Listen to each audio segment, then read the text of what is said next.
ಗಣಿ ವರದಿಯಲ್ಲಿ ಮರ್ಯಾದೆ ಕಳೆದುಕೊಂಡ ಮುಖ್ಯಮಂತ್ರಿ ಯಡಿಯೂರಪ್ಪ ರಾಜೀನಾಮೆ ನೀಡುತ್ತಿದ್ದಾರೆಂಬ ಸಂತಸದಲ್ಲಿ ಕಾಂಗ್ರೆಸ್ ಕಾರ್ಯಕರ್ತರು ಸಿಹಿ ಹಂಚಿ ಸಂಭ್ರಮಿಸಿದರು. ಮುಖ್ಯಮಂತ್ರಿ ಬಿಎಸ್ ಯಡಿಯೂರಪ್ಪ ಅವರ ರಾಜೀನಾಮೆಗೆ ಬಿಜೆಪಿ ಹೈಕಮಾಂಡ್ ಸೂಚಿಸಿರುವ ಹಿನ್ನೆಲೆಯಲ್ಲಿ ದಕ್ಷಿಣ ಕನ್ನಡ ಜಿಲ್ಲಾ ಕಾಂಗ್ರೆಸ್ ವತಿಯಿಂದ ಗುರುವಾರ ಜಿಲ್ಲಾ ಕಾಂಗ್ರೆಸ್ ಕಚೇರಿ ಎದುರು ವಿಜಯೋತ್ಸವ ನಡೆಯಿತು. ನಗರದ ಹೃದಯ ಭಾಗವಾದ ಹಂಪನಕಟ್ಟೆಯಲ್ಲಿ ಪಟಾಕಿ ಸಿಡಿಸಿದ ಕಾಂಗ್ರೆಸ್ ಕಾರ್ಯಕರ್ತರು ಸಿಹಿ ಹಂಚಿ ವಿಜಯೋತ್ಸವ ಆಚರಿಸಿದರು.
ಬಿಜೆಪಿ ಕೊರಗು ಸತ್ಯವನ್ನು ಒಪ್ಪಿಕೊಂಡಿದೆ.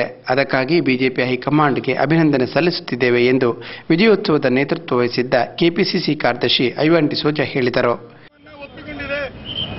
ಇಷ್ಟು ವರ್ಷಗಳ ಕಾಲ, ಸುಮಾರು 5 ವರ್ಷಗಳ ಕಾಲ ಸತತವಾಗಿ ಈ ರಾಜ್ಯದ ಮಣ್ಣನ್ನು ತಿಂದು ಮಣ್ಣಿನಿಂದ ದುಡ್ಡನ್ನ ಮಾಡಿ ಈ ರಾಜ್ಯದ ಸಂಪತ್ತನ್ನ ನಾಶಗೊಳಿಸಿದಂತ, ಈ ರಾಜ್ಯ ಸಂಪತ್ತನ್ನು ಲೂಟಿ ಮಾಡಿದಂತ ಬಿಜೆಪಿಯವರು ಇವತ್ತು ಕೊನೆಗಾದರೂ ಸತ್ಯವನ್ನ ಒಪ್ಪಿಕೊಂಡ್ರಲ್ಲ. ಅದಕ್ಕೆ ನಾನು ಬಿಜೆಪಿಯ ಕೇಂದ್ರದ ನಾಯಕತ್ವವನ್ನ ಇವತ್ತು ಅಭಿನಂದಿಸ್ತೇನೆ. ಇವತ್ತು ಕಾಂಗ್ರೆಸ್ ಏನು ಸತತವಾಗಿ ಹೋರಾಟ ಮಾಡಿಕೊಂಡು ಬರ್ತಾ ಇತ್ತು. ನಾವು ಹೇಳಿದ್ದೆವು, ಬಿಜೆಪಿಯವರು ಈ ದೇಶವನ್ನ, ಈ ರಾಜ್ಯವನ್ನ ಲೂಟಿ ಮಾಡ್ತಿದ್ದಾರೆ.